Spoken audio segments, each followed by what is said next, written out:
अरे यार तू राम राम करता लोग लेट का तना कर दिल लोग यार, अब से कोई इरादा चल भी रही। अच्छा जाए दी बाबा, कोई बात ना, हमने क्या आगे बने जा, जल्दी जल्दी काम निकाल। तो पैसा तो पूरा लेवा लोग नू।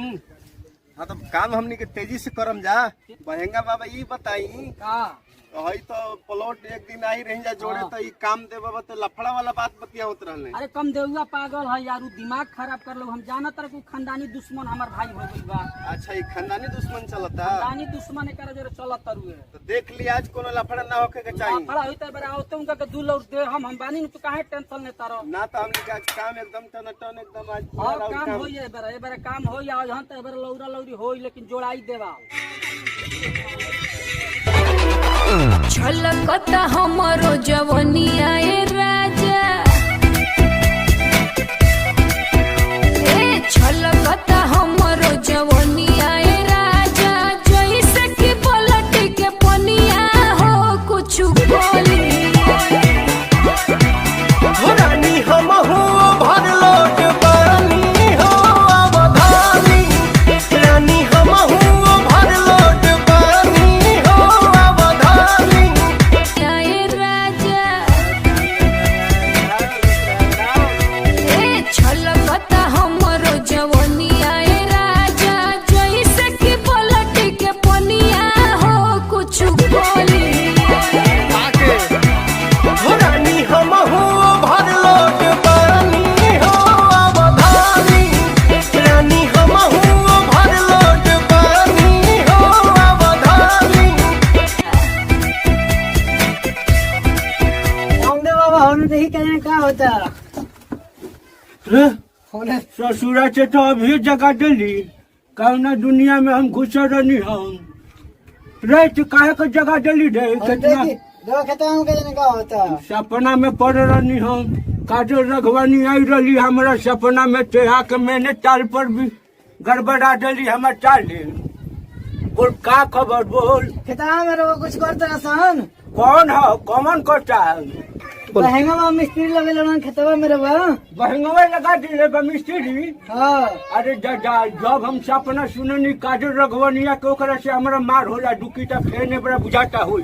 ठीक बा अभी चलता नहीं हम चलिए आज ओकरा के तो हम बिना मरले छोड़ब ना।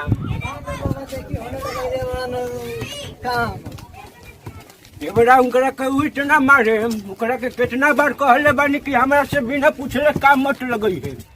का रे बहंगवा रे तेना मन ली है। अरे बाबा जी काम लगा देले बड़ी काग रे अरे अरे ते मारनी सकत रे बिना पूछले। हां ते मारनी सकत हां ते बिना पूछले मार देली का? ये चीज काम लगे तेरा पूछ और लाइटिंग उठी काट सब मुंह में घुसा दे, ठीक ना?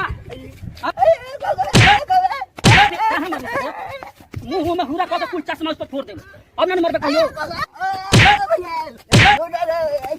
तारा मुंह में हुरा कर दे, ते बिना पूछले मार दे।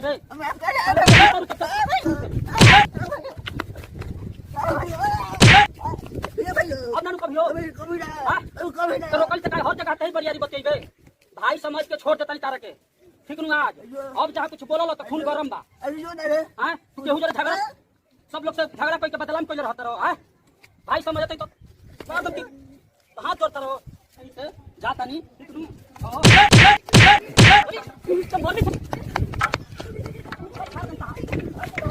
सभी वीडियो देखने वाले भाइयों को मेरा प्रणाम। और ये हमारी टीम, हम लोगों ने ये वीडियो बनाया है कि अक्सर हमने देखा है कि ज़मीन के पीछे लड़ाई हो जाती है, एक एक इंच ज़मीन के लिए तो एक बीता की बात थी। तो ये चीज़ हमारे समाज में ये सदियों से चलते आ रही है।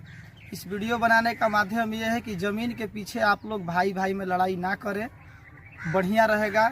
ज़मीन का मालिक कोई होता नहीं है, कितने मालिक आते हैं और कितने मालिक जाते हैं, भाईचारा बना करके रखें। और आप लोगों को हमारी वीडियो अच्छी लगी हो तो हमारे चैनल को सब्सक्राइब करें और बेल आइकन घंटी को ज़रूर बजाएं, ताकि इसी से रिलेटिव हम वीडियो बनाएंगे तो आपके पास चला जाएगा। इसलिए हम बार बार बोलते हैं कि हमारे चैनल को सब्सक्राइब कीजिए और घंटी बजाएं। मैं रविकांत शर्मा उर्फ कामदेव बाबा।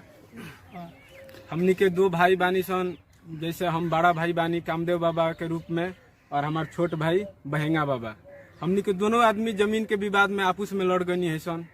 मगर रउआ लोग ऐसा काम मत करे, हमनी के इंटरटेन खातिर वीडियो बनाओ तनी सन। जमीन जायदाद खातिर रउआ लोग आपस में मिलजुल के राज सलाह से अपन निपटारा कर लीजिए। वही में सब लोग के भलाई बा, वही में पूरा समाज के भलाई बा। सब वीडियो देखे वाला भाई लोग के हमनी के प्रणाम। नमस्कार।